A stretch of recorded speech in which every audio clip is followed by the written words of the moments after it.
Hello everyone, welcome back to our channel. Friends, ಇವತ್ತಿನ ವಿಡಿಯೋದಲ್ಲಿ ನೀವು ನೋಡ್ತಾ ಇರೋದು ನೋಡಿ, ಈ ರೀತಿ ಚಿಕ್ಕದಾಗಿರುವ ಬಟ್ಟೆ ಇದ್ದರೂ ಕೂಡ ಅದರಿಂದ ನಾವು ಸೂಪರ್ ಆಗಿರುವಂತಹ ವಸ್ತುನ ರೆಡಿ ಮಾಡಬಹುದು. ಗೊತ್ತಾ ನಿಮಗೆ?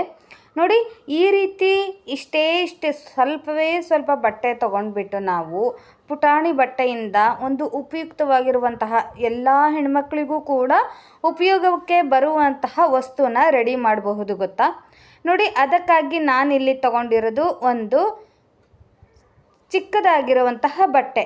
ನೋಡಿ, ಈ ಬಟ್ಟೆಯಲ್ಲಿ ಕೂಡ ನಾನು ನೋಡಿ ಒಂದು ಫ್ರಾಕಲ್ಲಿ ಈ ರೀತಿ ನಾನು ಹಿಂದ್ಗಡೆ ಕಟ್ಟಲಿಕ್ಕೆ ಅಂತ ಹೇಳಿ, ಮಕ್ಕಳ ಫ್ರಾಕಲ್ಲಿ ಹಿಂದ್ಗಡೆ ಕಟ್ಟಲಿಕ್ಕೆ ಅಂತ ಹೇಳಿ ಈ ರೀತಿ ಕಸಿ ಇರುತ್ತಲ್ವ, ಅದನ್ನು ನಾನಿಲ್ಲಿ ಕಟ್ ಮಾಡ್ಕೊಂಡಿದ್ದೀನಿ. ಕೇವಲ ಇದಿಷ್ಟೇ ಸಾಕು. ನೋಡಿ, ಇದಿಷ್ಟು ಇದ್ದುಬಿಟ್ರೆ ಸಾಕು. ಇವತ್ತಿನ ವಿಡಿಯೋದಲ್ಲಿ ನೀವು ಒಂದು ಉಪಯುಕ್ತವಾಗಿರುವಂತಹ ವಸ್ತುನ ನೋಡಬಹುದು.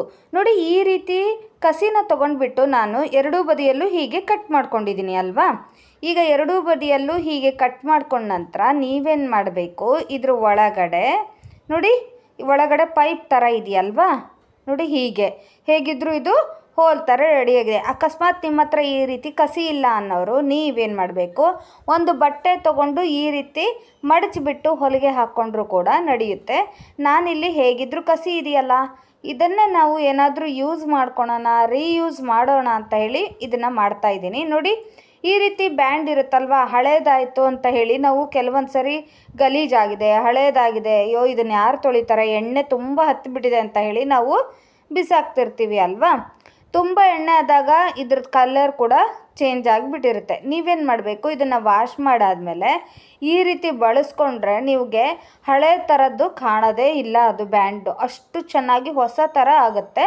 ನೋಡಿ, ಇದು ಎಣ್ಣೆ ಎಲ್ಲ ಹಾಕಿ ಎಣ್ಣೆ ಕೂದಲಿಗೆಲ್ಲ ತಾಗಿಬಿಟ್ಟು ಇದ್ರ ಕಲರೇ ಹೋಗಿಬಿಟ್ಟಿತ್ತು. ಸೊ ಹಾಗಾಗಿ ನಾನೇನು ಮಾಡಿದೆ, ಇದನ್ನು ವಾಶ್ ಮಾಡಿಬಿಟ್ಟು ಆ ಬ್ಯಾಂಡನ್ನು ವಾಶ್ ಮಾಡಿ ನೋಡಿ, ಈ ರೀತಿ ಕಸಿ ಒಳಗಡೆ ಅದಕ್ಕೆ ಒಂದು ಪಿನ್ನನ್ನು ಹಾಕಿಬಿಟ್ಟು, ಆ ಬ್ಯಾಂಡಿಗೆ ಒಂದು ತುದಿಗೆ ಪಿನ್ನನ್ನು ಹಾಕಿಬಿಟ್ಟು, ಇದು ನಾವೇನು ಫಸ್ಟ್ ತೊಗೊಂಡಿದ್ವಲ್ಲ ಆ ಬಟ್ಟೆಯ ಒಳಗಡೆ, ಆ ಪೈಪ್ ಥರ ಇರುವಂತಹ ಬಟ್ಟೆಯ ಒಳಗಡೆ ಈ ರೀತಿ ಹಾಕ್ತಾಯಿದ್ದೀನಿ.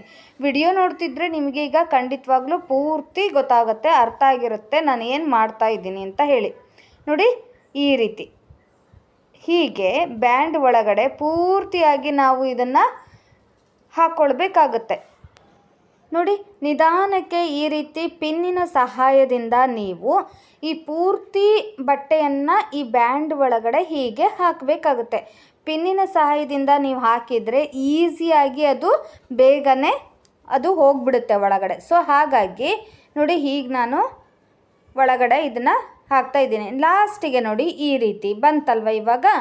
ಈಗ ನೀವೇನು ಮಾಡಬೇಕು, ಈ ಪಿನ್ನಿನ ಸಹಾಯದಿಂದ ಇದನ್ನು ಕೂಡ ಹೊರಗಡೆ ಸ್ವಲ್ಪ ತೆಗೆದುಬಿಟ್ಟು, ಯಾವುದೇ ಕಾರಣಕ್ಕೂ ತುದಿಗೆ ಅದು ಒಳಗಡೆ ಹೋಗದೇ ಇರೋ ರೀತಿ ನೋಡ್ಕೊಳ್ಳಿ. ನೋಡಿ, ಈ ರೀತಿ ತೆಕ್ಕೊಂಡ್ಬಿಟ್ಟು ಎಡ್ಜನ್ನು ನೀಟಾಗಿ ಕೈಯಲ್ಲಿ ನೀವು ಹಿಡ್ಕೊಳ್ಬೇಕಾಗತ್ತೆ, ಇಲ್ಲಾಂದರೆ ಅದು ಒಳಗಡೆ ಹೋಗೋ ಚಾನ್ಸಸ್ ಇರುತ್ತೆ. ಸೊ ಹಾಗಾಗಿ ಇದೇನು ಮಾಡಬೇಕು, ನೀವೀಗ ಎಡ್ಜನ್ನು ಹೊಲಿಬೇಕಾಗತ್ತೆ. ನೀವು ನೋಡ್ತಿರ್ಬೋದು, ಪಿನ್ನನ್ನು ನಾನು ನೋಡಿ ಪಿನ್ ಒಳಗಡೆ ಒಂದು ಕುಂದನನ್ನು ಹಾಕಿದ್ದೀನಿ. ಯಾಕೆ ಅಂದರೆ ಪಿನ್ನು ಅಲ್ಲಿ ಮಿಡಲಲ್ಲಿ ಸಿಕ್ಕೋಬಾರ್ದು ಅನ್ನೋದಕ್ಕೋಸ್ಕರ ಈ ಥರ ನಾನು ಹಾಕ್ಕೊಂಡಿದ್ದೀನಿ.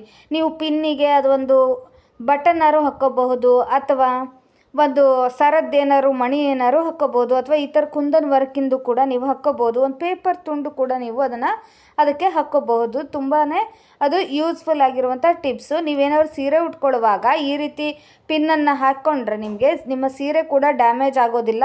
ಆ ಸೀರೆ ಒಳಗಡೆ ಪಿನ್ನು ಸಿಕ್ಕಾಕೊಳ್ಳೋದಿಲ್ಲ, ಬ್ಲೌಸ್ ಒಳಗಡೆ ಪಿನ್ನು ಸಿಕ್ಕಾಕೊಳ್ಳೋದಿಲ್ಲ. ಹಾಗಾಗಿ ಪಿನ್ಗಳಿಗೆ ನಾನು ಇದೇ ರೀತಿಯೇ ಎಲ್ಲ ಪಿನ್ನಿಗೂ ಹಾಕಿಟ್ಬಿಟ್ಟಿದ್ದೀನಿ.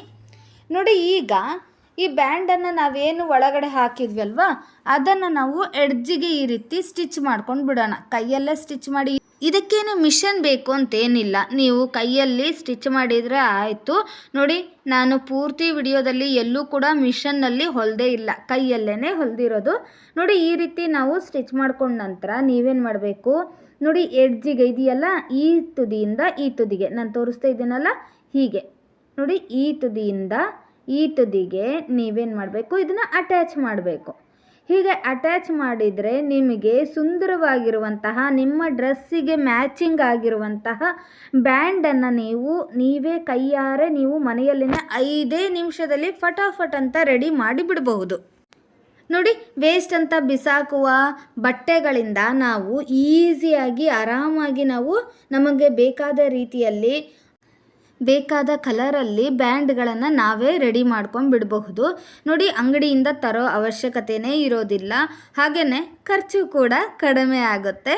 ನೋಡಿ, ಈ ರೀತಿಯ ಬ್ಯಾಂಡ್ಗಳನ್ನು ತಯಾರಿಸ್ಬಿಟ್ಟು ಕೆಲವರು ಬಿಸ್ನೆಸ್ ಕೂಡ ಮಾಡ್ತಾರೆ. ನೋಡಿ, ಹೀಗೆ ನಾವು ಒಳಗಡೆ ಹೋಗುವಂತೆ, ಅದೇನು ನಾವು ಕಟ್ ಮಾಡ್ಕೊಂಡಿದ್ವಲ್ಲ ಅದು ಕಾಣದೇ ಇರುವಂತೆ ಹೀಗೆ ಸ್ಟಿಚ್ ಮಾಡಬೇಕು.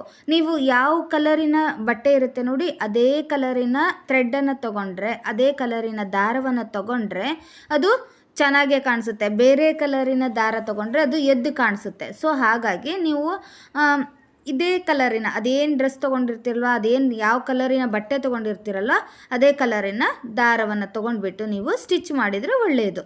ನೋಡಿ, ಈ ರೀತಿ ಪೂರ್ತಿಯಾಗಿ ಸ್ಟಿಚ್ ಮಾಡ್ಕೊಂಡು ಬಂದಮೇಲೆ ನಿಮಗೆ ತೋರಿಸ್ತೀನಿ. ನೋಡಿ, ಇವಾಗ ಪೂರ್ತಿ ಬ್ಯಾಂಡನ್ನು ನಾನು ಈ ರೀತಿ ಸ್ಟಿಚ್ ಮಾಡ್ಕೊಂಡಿದ್ದೀನಿ. ಈಗ ನೀಟಾಗಿ ನೋಡಿ, ಹೀಗೆ ಎಲ್ಲ ಕಡೆ ಇದನ್ನು ನೀಟಾಗಿ ಹೀಗೆ ಸ್ಪ್ರೆಡ್ ಮಾಡಿಬಿಟ್ಟು ಅದನ್ನು ಈಕ್ವಲಾಗಿ ಮಾಡಿ. ನೋಡಿ, ಎಷ್ಟು ಬ್ಯೂಟಿಫುಲ್ ಆಗಿರುವಂತಹ ಬ್ಯಾಂಡು ಮನೆಯಲ್ಲೇ ನಾವು ಫಟಾಫಟ್ ಅಂತ 5 ನಿಮಿಷದಲ್ಲಿ ರೆಡಿ ಮಾಡಿದ್ವಿ ಅಂತ ಹೇಳಿ ತಿಳ್ಕೊಂಡ್ರಿ ಅಲ್ವಾ. ನಿಮಗೆಲ್ರಿಗೂ ಕೂಡ ಈ ವಿಡಿಯೋ ಇಷ್ಟ ಆಗಿದೆ ಅಂದ್ಕೊಂಡಿದ್ದೀನಿ. ಇಷ್ಟ ಆದರೆ ಮರೀದೇನೆ ಲೈಕ್ ಮಾಡಿ, ಹಾಗೆ ನಿಮ್ಮ ಫ್ರೆಂಡ್ಸ್ ಆ್ಯಂಡ್ ಫ್ಯಾಮಿಲಿಗೂ ಕೂಡ ಶೇರ್ ಮಾಡಿ. ಹಾಗೆಯೇ ನೀವು ಸೀರೆಯ ಬ್ಲೌಸನ್ನು ಹೊಲಿಯೋಕ್ಕೆ ಕೊಟ್ಟವಾಗ ಅಲ್ಲಿ ಉಳಿದಿರುವಂತಹ ಬಟ್ಟೆಯಿಂದ ಕೂಡ ನೀವು ಈ ರೀತಿ ಬ್ಯಾಂಡ್ಗಳನ್ನು ತಯಾರು ಮಾಡ್ಕೋಬಹುದು. ಆಗ ನೀವು ಸೀರೆಗೆ ಮ್ಯಾಚಿಂಗ್ ಇರುವಂತೆ, ಹಾಗೆ ಡ್ರೆಸ್ಸಿಗೆ ಮ್ಯಾಚಿಂಗ್ ಇರುವಂತೆ ಬ್ಯಾಂಡ್ಗಳನ್ನು ನೀವೇ ತಯಾರು ಮಾಡ್ಕೊಂಬಿಡ್ಬೋದು. ನೋಡಿ, ಎಷ್ಟು ಚೆನ್ನಾಗಾಗಿದೆ ಅಲ್ವಾ ಫ್ರೆಂಡ್ಸ್. ನಿಮಗೆಲ್ರಿಗೂ ಗೊತ್ತಿರುವಂತೆ ನಮ್ಮ ಚಾನಲ್ನಲ್ಲಿ ಈಗ ಆಲ್ರೆಡಿ ಹಳೆ ಬಟ್ಟೆಗಳನ್ನು ಉಪಯೋಗಿಸ್ಕೊಂಡು ನೀವು ಯಾವ್ಯಾವ ರೀತಿ ಅದನ್ನು ಬಳಸಬಹುದು ಮತ್ತು ಹೇಗೆ ರೀಯೂಸ್ ಮಾಡಬಹುದು ಅಂತ ಈಗ ಆಲ್ರೆಡಿ ನಮ್ಮ ಚಾನಲ್ನಲ್ಲಿ ತುಂಬಾ ವಿಡಿಯೋಸ್ ಬಂದಿದ್ದಾವೆ. ಸೊ ಯಾರು ನೋಡಿಲ್ವೋ ನಮ್ಮ ಚಾನಲ್ನ ಪ್ಲೇಲಿಸ್ಟಲ್ಲಿ ಒಮ್ಮೆ ಚೆಕ್ ಮಾಡಿ. ಹಾಗೆಯೇ ನಿಮಗೆ ಯಾವ ರೀತಿ ವಿಡಿಯೋಸ್ ಬೇಕು ಅಂತ ಹೇಳಿ ನಮಗೆ ಕಮೆಂಟ್ ಮೂಲಕ ತಿಳಿಸಿದರೆ ಆ ರೀತಿ ವಿಡಿಯೋಸ್ಗಳನ್ನು ಮಾಡಲಿಕ್ಕೆ ನಾವು ಪ್ರಯತ್ನ ಪಡ್ತೀವಿ. ನೀವು ನೋಡ್ತಿರ್ಬೋದು ಇದು ಜಡೆಗೆ ಎಷ್ಟು ಚೆನ್ನಾಗಿ ಕಾಣಿಸ್ತಿದೆ ಅಂತ ಹೇಳಿ. ನೋಡಿ, ಈ ರೀತಿ ನಾವು ಮನೆಯಲ್ಲಿ ಈ ಥರ ಬ್ಯಾಂಡ್ಗಳನ್ನು ತಯಾರಿಸ್ಬಿಟ್ಟು ಅದನ್ನು ಬಿಸ್ನೆಸ್ ಕೂಡ ಮಾಡಬಹುದು. ನೀವು ಸಣ್ಣ ಪುಟ್ಟ ಅಂಗಡಿಗಳಿಗೆ ಹೋಗಿ ಮಾತಾಡಿಕೊಂಡ್ರೆ ಅಲ್ಲಿ ಕೂಡ ನೀವು ಈ ರೀತಿ ಬ್ಯಾಂಡ್ಗಳನ್ನು ಮಾಡಿಕೊಡ್ತೀವಿ ಅಂತ ಹೇಳಿ ಮಾತಾಡಿಕೊಂಡ್ರೆ ಅದನ್ನು ಕೂಡ ನೀವು ಒಂದು ಬಿಸ್ನೆಸ್ ಆಗಿ ಕೂಡ ಮಾಡಬಹುದು. ಓಕೆ ಫ್ರೆಂಡ್ಸ್, ನಿಮ್ಮೆಲ್ಲರಿಗೂ ಕೂಡ ಈ ವಿಡಿಯೋ ಇಷ್ಟ ಆಗಿದೆ ಅಂದ್ಕೊಂಡಿದ್ದೀನಿ. ಇಷ್ಟ ಆದರೆ ಮರೀದೇನೆ ಲೈಕ್ ಮಾಡಿ, ಹಾಗೆ ನಿಮ್ಮ ಫ್ರೆಂಡ್ಸ್ ಆ್ಯಂಡ್ ಫ್ಯಾಮಿಲಿಗೂ ಕೂಡ ಶೇರ್ ಮಾಡಿ. ಹಾಗೆಯೇ ನಮ್ಮ ಚಾನಲ್ನ ಯಾರು ಸಬ್ಸ್ಕ್ರೈಬ್ ಮಾಡ್ದೇ ನೋಡ್ತಾ ಇದ್ದೀರಾ, ಹೊಸಬ್ರು ಯಾರಾದರೂ ನಮ್ಮ ಚಾನಲ್ನ ನೋಡ್ತಾ ಇದ್ದರೆ ದಯವಿಟ್ಟು ಈ ಚಾನಲ್ನ ಸಬ್ಸ್ಕ್ರೈಬ್ ಮಾಡಿ, ಈ ಕನ್ನಡ ಚಾನಲ್ನ ಪ್ರೋತ್ಸಾಹಿಸಿ. ಓಕೆ, ಸಿಗೋಣ ಹಾಗಾದರೆ ಮತ್ತೊಂದು ಇಂಟ್ರೆಸ್ಟಿಂಗ್ ವಿಡಿಯೋಂದಿಗೆ. ವಿಡಿಯೋ ನೋಡಿದ್ದಕ್ಕಾಗಿ ಧನ್ಯವಾದಗಳು.